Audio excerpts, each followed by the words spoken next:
Bienvenidos al podcast de Cirujana y Humana, donde hablamos de medicina de forma cercana. Empezamos.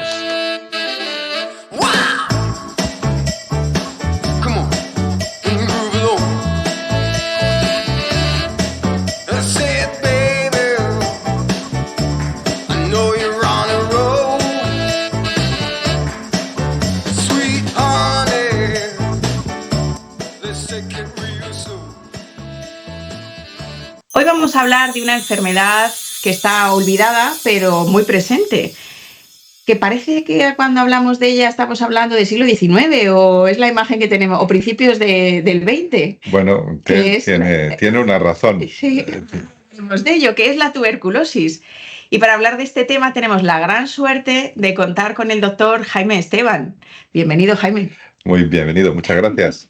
Muchas gracias. Nada, pues Jaime, nos gustaría que nos contaras a qué te dedicas, quién eres y dónde trabajas. Pues yo soy microbiólogo clínico, soy médico, microbiólogo clínico y trabajo en microbiología clínica de la Fundación Jiménez Díaz.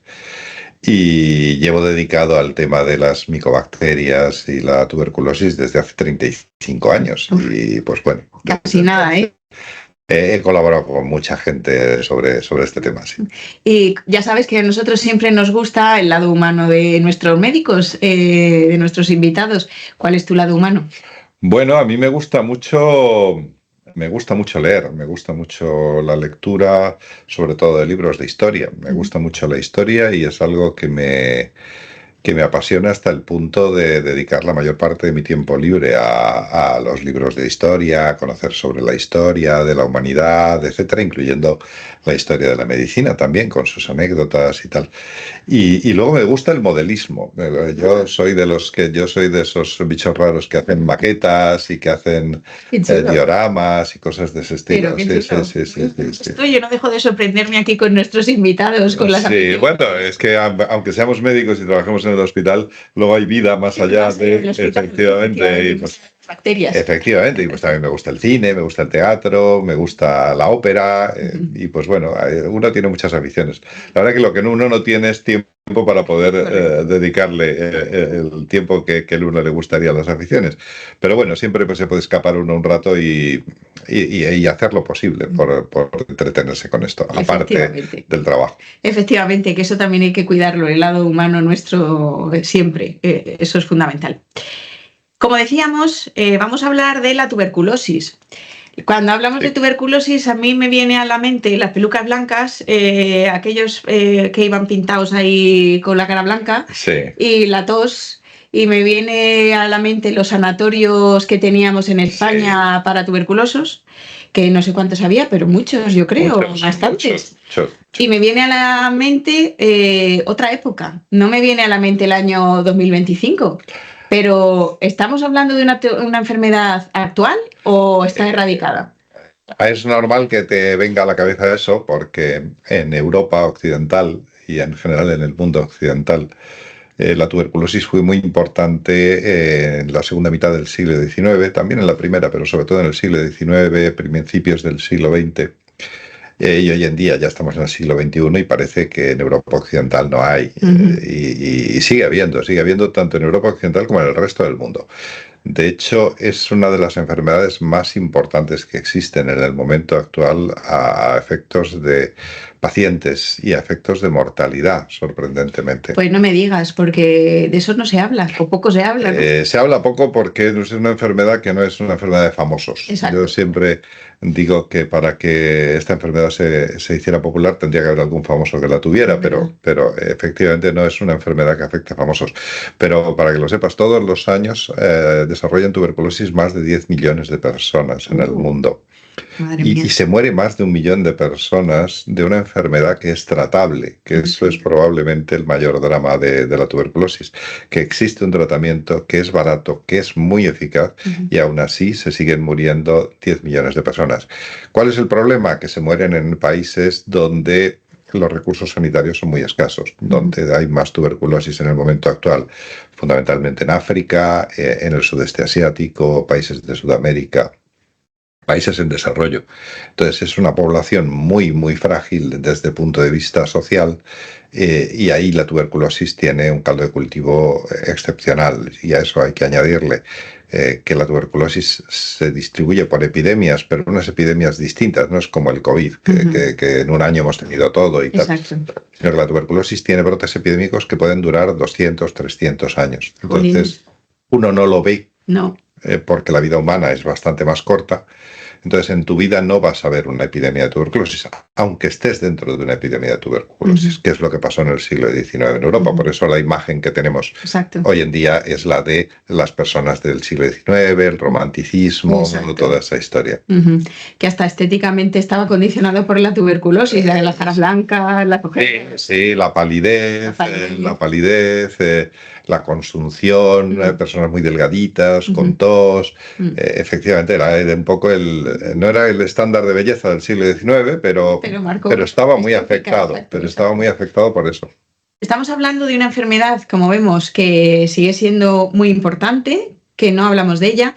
¿Y qué la produce? Porque tú eres microbiólogo y sabrás cuál es el agente que la produce. Pues la produce una bacteria. La produce una bacteria que se llama Mycobacterium tuberculosis, que es una bacteria que podemos diagnosticar con relativa facilidad con los medios de cultivo que disponemos y que conocemos desde Robert Koch a finales del siglo XIX, y que tiene características muy peculiares, porque es una bacteria que sobrevive dentro de las células, es capaz de sobrevivir dentro de las células que están diseñadas para eliminar las bacterias.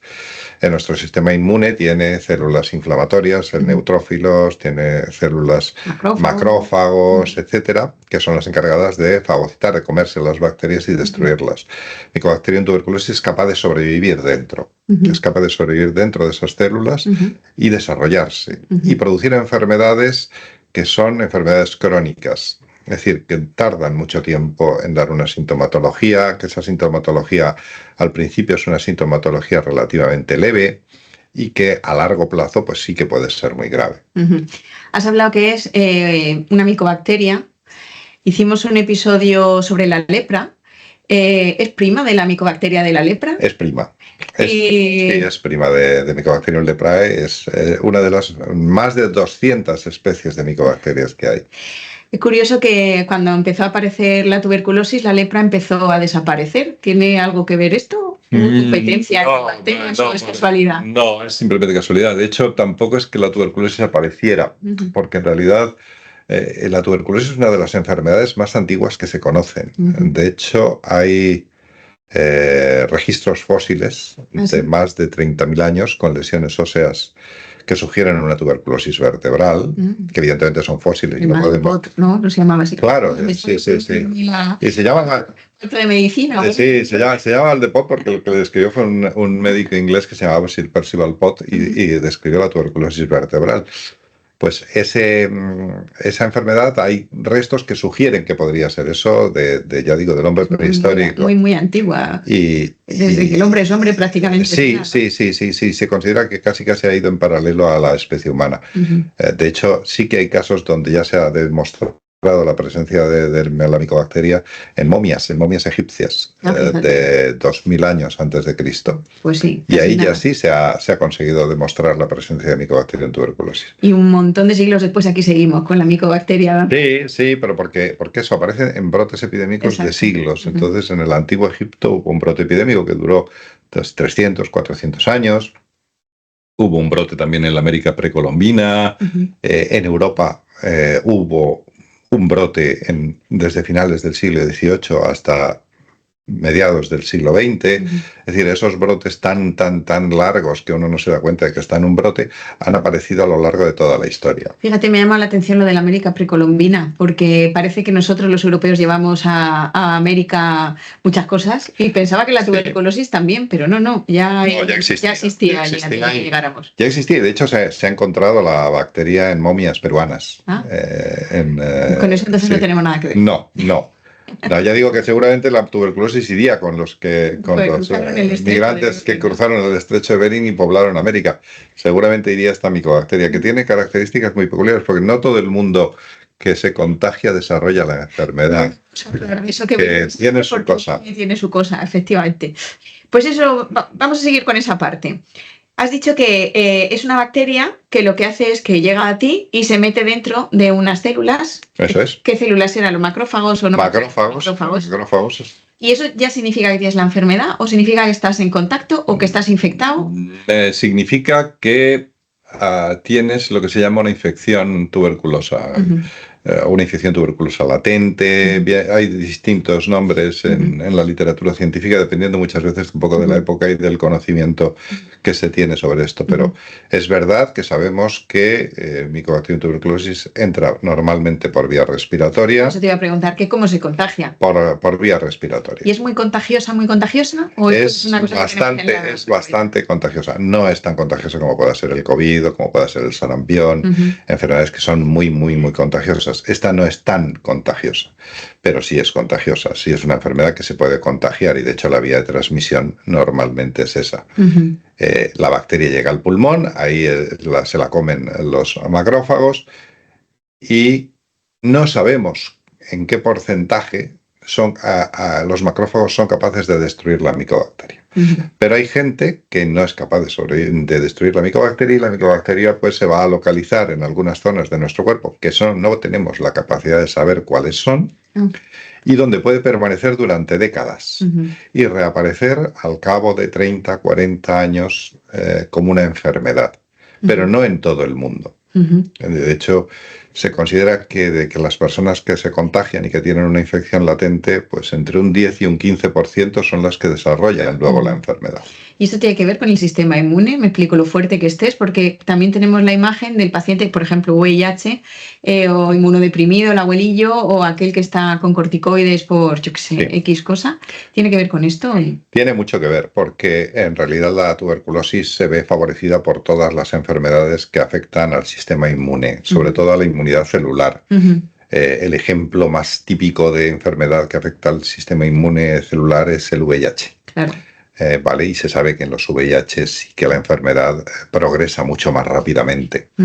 Y un porcentaje mucho mayor de VIH que se contagian son los que desarrollan la enfermedad. En las personas que no tienen esa inmunodepresión, pues puede aparecer una inmunodepresión fisiológica con la ancianidad, con los años. Nuestro sistema inmune no funciona igual con 90 que con 30, eso es conocido, y por eso es una enfermedad que en el mundo actual, en el mundo occidental actual, afecta fundamentalmente a personas mayores en el mundo occidental, aunque en otros países afecta a gente más joven. Y eso depende un poco también de la situación del país, de qué grado de contagio ha habido, de qué grado de inmunidad residual pueda quedar. Hay muchas cosas que se desconocen todavía de esta enfermedad, a pesar de que es una enfermedad que lleva con nosotros toda la historia. Hay muchísimas cosas que todavía se desconocen de esta enfermedad. Fíjate, una vez que tenemos la enfermedad, ¿cómo se desarrolla? ¿Qué formas tiene o qué ocurre? Sí, la enfermedad puede afectar a cualquier órgano, pero es mucho más frecuente que afecte a los pulmones. Es una enfermedad que se considera hoy en día una enfermedad pulmonar en la inmensa mayoría de casos.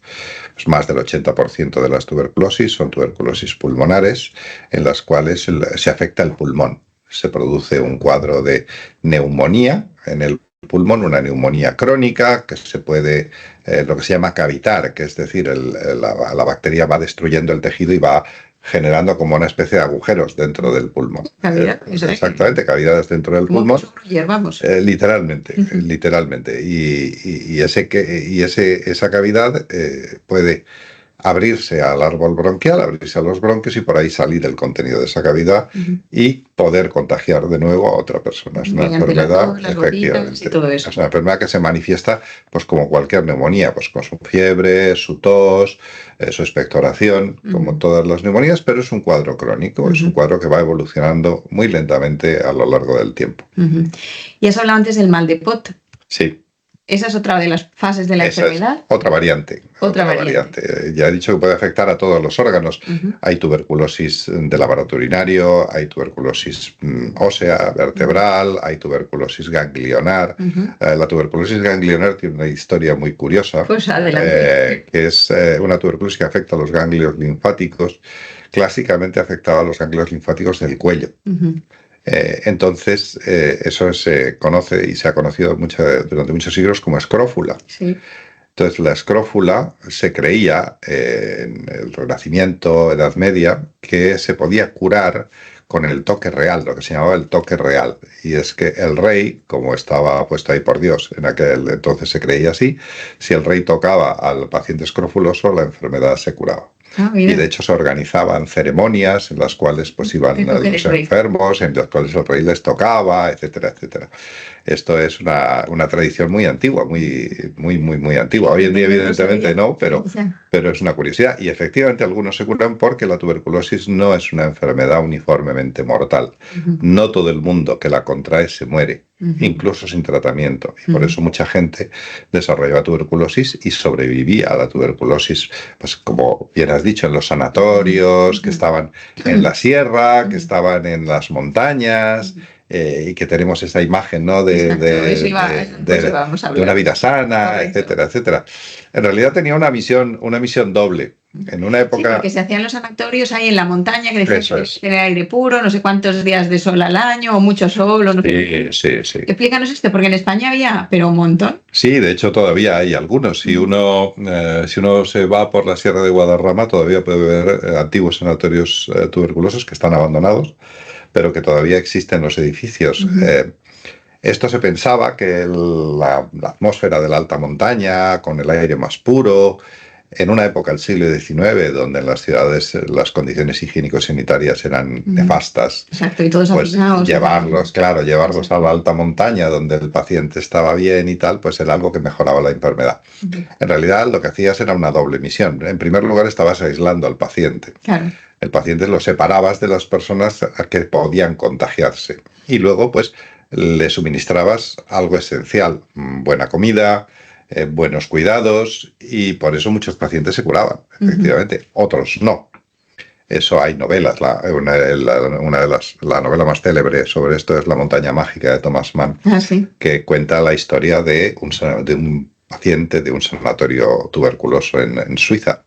Y te cuenta pues cómo van, pues efectivamente la vida es mucho más lenta en los sanatorios, pero efectivamente les daban su comida, que hay que tener en cuenta que esto afectaba a clases económicas depauperadas, y evidentemente no tenían para comer bien, tenían las condiciones, mejoraba todo eso.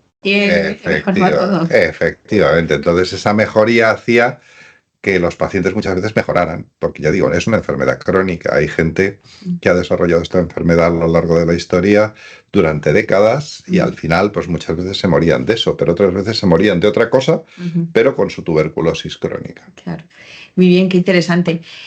Me viene a la cabeza cuando estabas hablando de esto, de una cosa que nos encontramos a veces los cirujanos, y en los últimos tiempos yo creo que nos hemos encontrado más de lo que nos gustaría, y es una tuberculosis abdominal. Que yo creo que es otro tipo de tuberculosis, se contagia de forma distinta, pero que yo creo que está volviendo con los movimientos estos naturistas o más naturales, o que tienen volver a la Edad Media, sin leche pasteurizada, porque eso no, mejor directamente de la vaca, o con queso sin pasteurizar, estoy hablando de la tuberculosis abdominal. Sí. O digestiva, o no sé muy bien cómo se llama. Sí, hay varias formas, porque bueno, el hígado se puede afectar por tuberculosis, que llega por la sangre. Tú te contagias por el pulmón, como siempre, y va por la sangre. Pero hay una tuberculosis, que es la tuberculosis intestinal, que clásicamente se contagiaba por la ingesta, al comer. Y se contagiaba con la ingesta porque estaba causada por una bacteria que, aunque es muy parecida a Mycobacterium tuberculosis, y es algo más que prima, es casi hermana, es Mycobacterium bovis, que es una enfermedad que causa tuberculosis en las vacas y que se puede causar cuadros de mastitis en las vacas y se transmite por la leche no pasteurizada. Entonces, clásicamente esta enfermedad se transmitía por la ingesta de leche no pasteurizada contaminada, y uno desarrollaba la tuberculosis en el intestino, que era donde se contagiaba. Exacto. Nosotros estamos viendo peritonitis y cuadros así, y cuando metes la cámara de televisión ves la siembra miliar típica y todo lleno de... Es un poco diferente la enfermedad, pero también es bastante entera. Es una enfermedad que hoy en día casi prácticamente no existe en nuestro medio, pues porque hay controles sanitarios del ganado. En realidad el ganado, ganado bovino, que el ganado también ovino, todo el ganado por el del cual bebemos la leche es un ganado que está sometido a controles precisamente para evitar esta enfermedad, y cuando se localiza una de estas vacas pues hay que sacrificarlas, etcétera. Y esa leche evidentemente no llega al consumidor, pero incluso aunque no se supiera, pues la pasteurización sí que es capaz de eliminar la bacteria de la leche. Si tomas leche no pasteurizada, pues te contagiarás de esto o de brucela o de muchas otras enfermedades que se transmiten por la ingesta de leche contaminada. La brucela, la fiebre de Malta, ahí también tenemos cosas que contar. Ese es un mundo también muy curioso, sí. Porque estamos superando brucelomas, que eso lo veía yo en los libros antiguos, y en las últimas épocas también hemos visto... Sí, hemos visto varios, estamos viendo a la Edad Media ciertas cosas. Sí, estamos viendo una vuelta a los orígenes en algunas enfermedades porque las circunstancias van cambiando, y las enfermedades muchas veces, sobre todo las enfermedades infecciosas, dependen mucho del comportamiento humano. Totalmente. Pues porque son enfermedades que se contagian, y ese comportamiento humano es lo que hace que el contagio sea más fácil o más difícil. Volvamos a la época actual.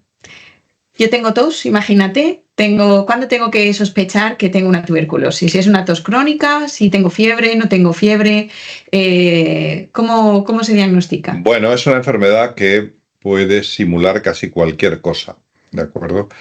En nuestro medio, ojo con esto también, en nuestro medio la tuberculosis es rara, una enfermedad rara. En España hay aproximadamente 5 o 6 casos por 100.000 habitantes. Pero es que la gente viaja mucho, cada vez más, a sitios más recónditos. Sí, ahí se puede contagiar uno más fácil, efectivamente. Pero es una enfermedad relativamente rara. Entonces, si tú tienes un cuadro de fiebre, con tos, con expectoración, que te dura más de un tiempo razonable, que serían pues un par de semanas, una cosa así, y que no termina de curarse, y que te dan un tratamiento antibiótico normal en tu médico de cabecera, pero no funciona y tal, pues hay que ir al médico especialista, porque podría ser, entre otras cosas, una tuberculosis. ¿Y qué prueba hacemos para ver si lo es? Bueno, estudiamos lo que el paciente echa, que es el esputo. Estudiamos el esputo. Ahí podemos hacer tinciones, podemos hacer técnicas modernas de biología molecular. Algunas de las primeras técnicas de biología molecular que se incorporaron al diagnóstico microbiológico fueron las de la tuberculosis, curiosamente. Aparecieron hace ya 35, 40 años. Las primeras técnicas moleculares que se utilizaron en diagnóstico de enfermedades infecciosas fueron las de la tuberculosis. Y luego hacemos cultivos de ese esputo, cultivos especiales, unos cultivos en unos medios de cultivo especiales para micobacterias, y podemos diagnosticarla. Detectamos la presencia de la bacteria, y si la bacteria está presente, pues el paciente tiene una enfermedad. Me quiero detener un segundo aquí, porque la gente no entiende que es un cultivo. Cuando les explicamos que tardamos varios días, no entienden por qué. Entonces me gustaría que explicaras qué es un cultivo, para que lo sepa el público en general. Bueno, un cultivo consiste en que no es evidentemente arar un terreno. Un cultivo es que nosotros utilizamos una serie de medios, lo que se llaman medios de cultivo, que son compuestos esencialmente químicos, que muchas veces incluyen compuestos orgánicos, como pueda ser caldo de carne, como pueda ser huevo, como puedan ser cosas de ese estilo, y que los tenemos en con una especie de contenedores, placas o tubos, y ahí es donde colocamos el esputo o la muestra del paciente, y ahí en ese medio de cultivo, que es un medio que está diseñado específicamente para favorecer el crecimiento de las bacterias, pues la bacteria al cabo de un tiempo acaba creciendo. Es decir, es como sembrar tomates. Algo y parecido. Luego crecen, ¿no? Básicamente, y por eso no es inmediato, no es instantáneo. Exactamente. Y además la tuberculosis tiene además un hándicap especial, y es que es lo que se llama una bacteria de crecimiento lento. Que es decir, que tarda mucho en desarrollar esas colonias que nosotros vemos en los medios de cultivo, y mucho pueden ser semanas, con lo cual, pues a lo mejor el diagnóstico tarda, efectivamente. No es porque se esté haciendo mal, ni que tengamos equipo inadecuado, no, es que el diagnóstico de la tuberculosis es un diagnóstico necesariamente lento. Es verdad que tenemos herramientas que nos permiten un diagnóstico más rápido hoy en día, pero muchas veces es difícil y no es tan fácil como uno parecería en el punto de vista teórico. A veces es muy complicado llegar a ese diagnóstico y uno pues tiene que interactuar con distintos tipos de especialistas en equipos multidisciplinares para manejar estas infecciones que pueden ser muy complejas. Y existen, como estaba diciendo, técnicas rápidas para hacerlo. Sí. ¿Y esas técnicas en qué consisten? Pues son técnicas de PCR. Hoy en día, que la PCR la conoce todo el mundo, pues la PCR no solo sirve para el COVID, la PCR sirve para muchas enfermedades infecciosas. Y hoy en día podemos utilizar una técnica de PCR para la tuberculosis también, que tiene muy buena eficacia y muy buenos resultados. Bueno, que nos puede ahorrar un poquillo de tiempo también. Sí, porque de pasar de 4, 5, 6 semanas a pasar a 1, 2 días, 3 días, pues la verdad es que es una diferencia muy, muy importante. Pues sí, puede tener también implicaciones en el pronóstico, sobre todo en aquellos pacientes que son contagiosos. Sí. Y para empezar el tratamiento cuanto antes. Sí, porque eso se ha visto y es conocido desde la época en que se descubrieron los primeros tratamientos de la tuberculosis, que cuanto antes se ponga el tratamiento del paciente, antes deja de ser contagioso. De tal forma que la principal medida de prevención de la tuberculosis es el tratamiento lo más precoz posible. Entonces, hay que ponerlo cuanto antes. Y si uno tiene una sospecha clínica muy evidente de que tenga una tuberculosis, porque la radiografía sugiere una tuberculosis, el cuadro clínico, etcétera, tiene una tuberculosis, incluso aunque las primeras pruebas salgan negativas, uno debería poner tratamiento, porque ya digo, puede tardar 4, 5, 6 semanas en ser un cultivo positivo. Vamos a otra época, nos vamos al pasado, porque has hablado de cómo se diagnostica hoy, que cuesta más o menos en función de lo que crezca y la PCR, lo que sea, pero antiguamente hemos visto que había momias ya. ¿Cómo se enfrentaban ellos a lo largo de la historia, tanto al diagnóstico como al tratamiento? Explico. En la edad más antigua, en la edad media, porque nos ha ido acompañando por muchas épocas. Sí, el diagnóstico en la antigüedad era un diagnóstico eminentemente clínico. Por la tos. Cuadro de tos crónica, paciente que va perdiendo peso, que tiene fiebre, que se va deteriorando. Esa es la consunción, la famosa tisis, ¿no? Eso era lo que es. La tisis es la tuberculosis. Entonces, es una enfermedad que va deteriorando. El tísico, efectivamente, el tísico es el paciente tuberculoso. Entonces, era un cuadro esencialmente clínico, no teníamos nada mucho más hasta que se inventa el fonendo. Cuando se inventa el fonendo, Laennec, que es el inventor del fonendo, era tuberculoso y murió de tuberculosis. Y es el que desarrolla la primera herramienta que nos permite saber qué pasa dentro de los pulmones. Después, una vez que sabemos algo de lo que pasa en los pulmones, los primeros medios de cultivo pues son los que desarrolla Robert Koch en 1882. Esos medios de cultivo son casi los mismos que estamos utilizando hoy en día, con muy pequeñas variaciones, pero son esencialmente los mismos. Un montón de años después. Más de 100 años después. Y siguen siendo muy eficaces, muy eficaces. El medio clásico que utilizamos es el medio de Lowenstein-Jensen, que se llama así por su descubridor, que fue Ernest Lowenstein, a principios y finales del siglo XIX, principios del siglo XX, es el que seguimos utilizando hoy en día. Y yo siempre les digo a mis residentes cuando están conmigo en la sección de micobacterias, el medio de Lowenstein esencialmente es una tortilla con verde de malaquita, porque es un medio que utiliza huevo. Muy bien. Utiliza huevo que hay que coagular con calor. Es decir, es una tortilla con verde de malaquita. Muy bien. Muy curioso. Eso es cuando empezó a hacerse el diagnóstico. Sí. Y posteriormente tampoco ha cambiado mucho, por lo que veo, lo que has contado, las PCRs y todo eso. Un cambio muy importante fue el descubrimiento de los rayos X. Por las para poder ver las lesiones radiológicas del pulmón, fundamentalmente del pulmón, también de otros órganos, pero fundamentalmente del pulmón. Entonces, es otro de los grandes hitos en el diagnóstico y manejo de la enfermedad tuberculosa, fue efectivamente el descubrimiento de los rayos X por Röntgen. Cuando hablábamos de la lepra, vimos que había más de 200 remedios en la farmacopea a lo largo de la historia. Desde veneno de serpiente, porque un veneno, una pozoña saca otra pozoña y no sé cuánto. Aquí, ¿cómo se trataba a lo largo? Porque pues, seguro que tratamientos uno puede mirar a todos los libros antiguos y tal. Es verdad que lo principal que recomendaban era pues siempre la buena comida, recuperar un cierto estado de salud, etcétera. Pero se han utilizado tratamientos de lo más variado, incluso transfusiones de leche de cabra, que es una de las cosas que más me ha sorprendido de esto. Utilizaban leche de cabra y la inyectaban directamente en vena. ¿Y eso en qué siglo XIX, siglo XIX, antes de que existieran tratamientos eficaces para la enfermedad. Pero también buscaban lo que se podía, porque los pacientes se te morían. Es que en el siglo XIX, 1 de cada 4 pacientes que se moría en Europa Central lo hacía por tuberculosis. Es mucho, ¿eh? Entonces, es una época en la que la tuberculosis afectaba a grandes capas de población, no solamente a población pobre o lo que uno pensaría de población pobre, población poco higiénica, cosas de ese estilo. La tuberculosis ha afectado a reyes. Claro. La tuberculosis ha afectado a reyes, ha afectado a príncipes, ha afectado a emperadores, ha afectado a artistas, ha afectado a literatos, ha afectado a mucha gente. Si uno coge y entra en la Wikipedia, que hoy en día es una magnífica fuente de información para estas cosas, y busca muertes por tuberculosis, salen más de 1.700 personajes célebres. Anda.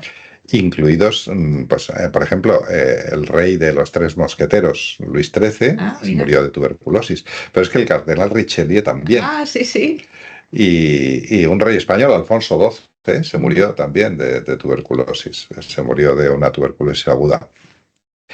Actores, en el romanticismo, en la época del romanticismo del siglo XIX, pues muchos literatos tenían esa enfermedad. Gustavo Adolfo Bécquer, John Keats, Robert Louis Stevenson, el autor de la Isla del Tesoro. Ese se murió de tuberculosis. Se fue, de hecho, en un cambio de aires, que es algo que se promovía en aquel entonces, se fue al Pacífico, a las islas del Pacífico, pero se murió allí también de tuberculosis. Y estábamos viendo el tratamiento que se hacía, lo que se podía, fundamentalmente cambiar de aires, que es lo que todos tenemos en mente, pero a lo largo de muchos siglos, hasta en España mismo, hasta hace 4 días prácticamente, que están los edificios. Pero hoy en día, ¿cómo lo tratamos? Hoy en día, frente a la sospecha hay que empezar el tratamiento. ¿Qué tratamiento hacemos? Pues hoy en día tenemos tratamientos con antibióticos, que son muy, muy eficaces. De hecho, uno de los primeros antibióticos descubiertos, la streptomicina, fue a su vez el primer tratamiento eficaz frente a la tuberculosis, y estamos hablando de los años 40 del siglo pasado. De menos de 100 años. Exactamente. Pero es que los antibióticos no tienen mucho más de 100 años. Es verdad. Realmente la penicilina, el primer gran antibiótico eficaz, o las sulfamidas, que son más o menos de la misma época, empiezan a utilizarse en humanos en la Segunda Guerra Mundial. Que esa es otra historia que algún día podemos contar. ¿Y cómo se han ido descubriendo? Porque los primeros son por casualidad. Casi. De hecho... Entonces, esa me la apunto.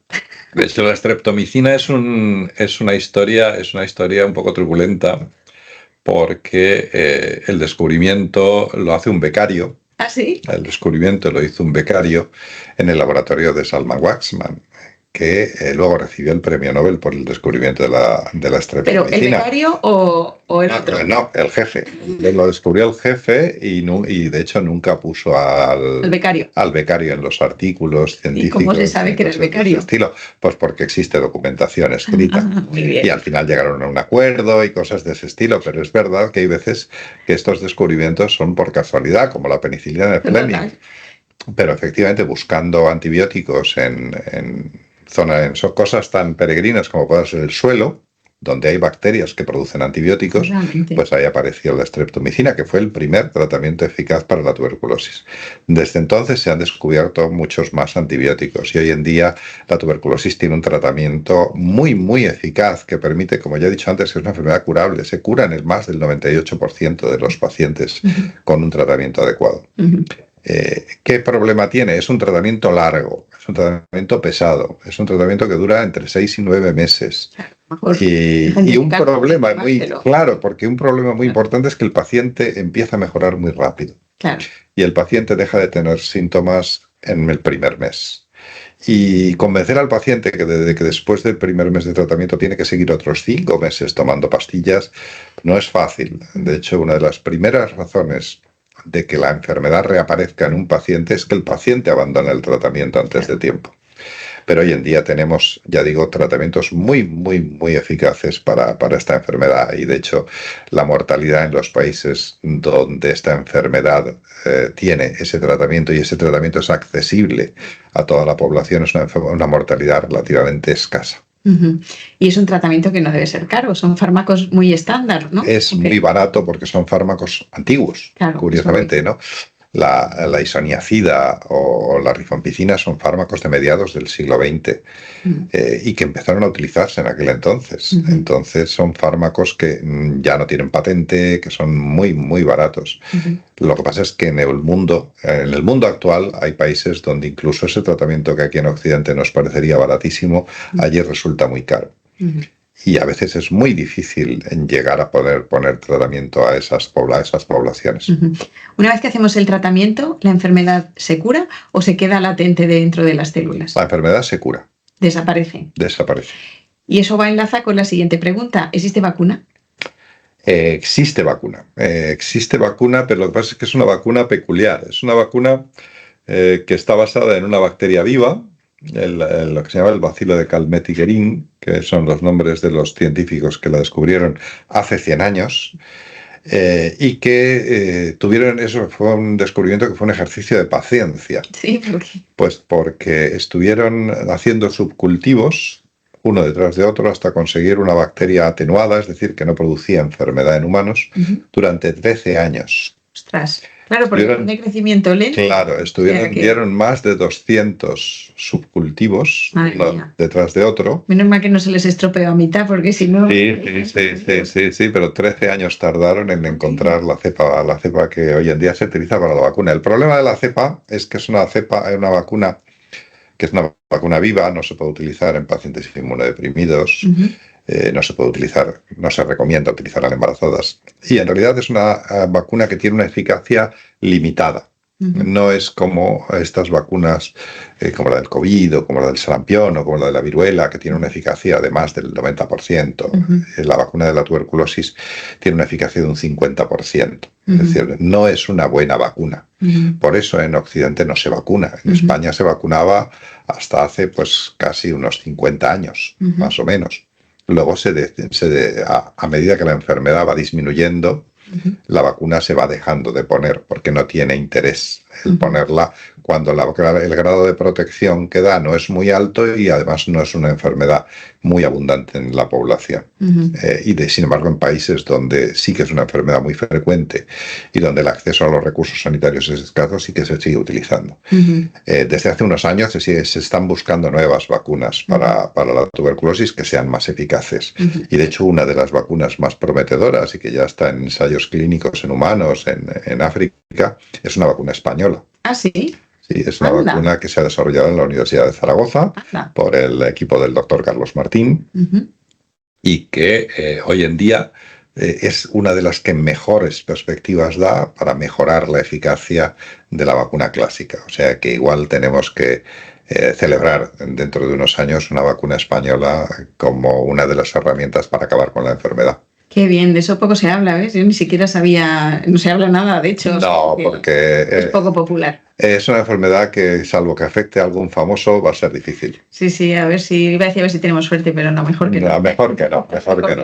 No es una buena idea. Nos falta hablar de una cosa, porque yo me acuerdo cuando te iban a hacer el diagnóstico, hacían una prueba que se llama Mantux. Sí, eso es una prueba que lo que te permite es saber si tienes esa infección latente que hablábamos antes. No sirve para diagnosticar la enfermedad, sirve para diagnosticar esa infección latente. Es decir, si la bacteria está dentro de tu cuerpo, que no la hayas detectado. Exactamente. Es una técnica muy antigua porque la prueba se hace con una sustancia que se llama tuberculina y esa tuberculina la descubrió Robert Koch a finales del siglo XIX. Y de hecho inicialmente se pensó que podía utilizarse para el tratamiento, pero se vio que no. Ahora, era muy útil para diagnosticar si el paciente tenía una infección latente o no. Y de hecho se sigue utilizando en muchos sitios. En Occidente ya está bastante en desuso porque tenemos otras técnicas nuevas que se llaman IGRAS, que hacen lo mismo que el Mantoux, pero de una forma mucho más rápida, mucho más específica, mucho más sensible, mejor para el diagnóstico. Y es lo que se está utilizando hoy en día en la mayoría de los hospitales españoles. Pero en el sitio donde estas técnicas que son caras no llegan, pues se sigue utilizando la prueba de Mantoux, efectivamente. Pero que te pinchaban ahí hacia una estación, hace una ampollita y sale, y si estás infectado, la piel se pone dura. Eso es. La piel se pone dura y dependiendo del tamaño se considera que estás infectado o no estás infectado. ¿Y que se inyecta? ¿Micobacterias? Se inyecta, no hay nada vivo ahí. Se inyecta lo que se llama un derivado proteico purificado. Son proteínas extraídas de la pared de la bacteria. Pero hoy en día se hacen por técnicas de ingeniería genética. Eso es lo que nos ha permitido saber que hoy en día se calcula que aproximadamente entre un 20 y un 25% de la población mundial está infectada. Fíjate. Estamos hablando de 2.000 millones de personas probablemente infectadas. Una de cada 4 personas que habita este planeta está infectado. Una pasada. Sí. Vaya tela. ¿Y alguna otra curiosidad que se nos haya quedado en el tintero? Bueno, pues que yo a mis alumnos, cuando doy esta clase en la universidad, les pongo un listado de pacientes tuberculosos célebres. Ya hemos hablado aquí de alguno, literato, pero es una enfermedad que está en el arte, está en la literatura, está en la música. A los aficionados a la ópera, yo soy aficionado a la ópera y sabemos que algunas de las óperas más famosas de la historia, como puede ser La Traviata o como puede ser La Bohème, la protagonista muere de tuberculosis. Fíjate. Y están ahí. Y, por ejemplo, una persona muy conocida por los cinéfilos, como puede ser la actriz Vivian Leigh, que es la Escarlata O'Hara de Lo que el viento se llevó, murió de tuberculosis. No lo sabía. Murió de tuberculosis a mediados del siglo pasado, en los años 50 del siglo pasado. Entonces es una enfermedad que ha afectado a gente muy conocida, aunque puede parecer una tontería, algo raro, algo que solo afecta a gente pobre, etcétera. Uno no puede estar a salvo de nada. Ni siquiera los que nos dedicamos a eso podemos estar a salvo de tener la enfermedad. Yo, de hecho, he tenido una tuberculosis cutánea. ¿Ah, sí? Sí, porque se puede adquirir también. El hospital es un sitio especialmente que favorece especialmente el contagio porque los tuberculosos acaban yendo al hospital. Los tuberculosos y todo. Claro, y el laboratorio de microbiología, el laboratorio de micobacterias, es donde se trabaja con muestras de estos pacientes. Totalmente. Entonces se sabe que el riesgo de contagiarse una tuberculosis es mayor en los hospitales y es mayor especialmente en los laboratorios. Con lo cual, pues efectivamente, es un problema que afecta o que puede afectar a muchas capas de población. El hecho de estar viviendo en urbanizaciones de lujo no quiere decir que estés a salvo de la enfermedad. Como ya he dicho antes, ha afectado a reyes. Y que es una enfermedad muy prevalente y muy actual, por contra de lo que pensamos. Sí, de hecho es una enfermedad que a finales del siglo XX la OMS la declaró como una emergencia global mundial. Fíjate. Y sigue siendo una emergencia global mundial. Pero no salen los telediarios. No. Pues ya para terminar, Jaime, quisiera que nos mandaras un mensaje para todos los, pacientes, personas. Puede ser de esto o puede ser de otra cosa, lo que tú quieras, médicos, para nuestros escuchantes en general. Bueno, pues el mensaje es que a las enfermedades infecciosas, y lo hemos conocido hace unos pocos años, son un tema que, aunque aparentemente olvidado, pues porque tenemos tratamientos antibióticos, tenemos muy buenos tratamientos, la supervivencia ha mejorado mucho. Son enfermedades que siguen existiendo entre nosotros y que hay que tenerlas en cuenta como una enfermedad, algo que es muy, muy importante de cara a la vida en general. Y que no debemos, olvidar determinadas enfermedades solamente por el hecho de que no existan o sean muy raras en nuestro entorno, porque vivimos en un mundo global y lo que hoy es muy raro en España, mañana puede ser muy frecuente, como está pasando pues con algunas enfermedades tropicales que están reapareciendo como consecuencia pues del cambio climático, de efectos de las migraciones poblacionales, que eso ha pasado a lo largo de toda la historia. Es decir, son enfermedades que nos afectan a todos, son enfermedades que nos pueden seguir afectando a todos y con las cuales vamos a tener que seguir conviviendo durante toda la vida, porque las enfermedades infecciosas y la raza humana van funcionando en paralelo desde hace mucho tiempo. Yo les digo a mis alumnos también, pensad que las bacterias llevan en el planeta más de 4.000 millones de años y nosotros llevamos menos de 1 millón. Ellas tienen mucha más experiencia y cuando nosotros nos extingamos, ellas seguirán aquí. Totalmente. Qué mensaje más bueno. Muchas gracias por haber estado con nosotros, y a nuestros oyentes o aquellos que nos veis en nuestro canal de YouTube, os animamos a darle un like si os ha gustado o a suscribiros a nuestro canal. También podéis escucharnos en vuestra plataforma habitual, podcast, Spotify, iVoox o cualquiera de ellas. Hasta la próxima.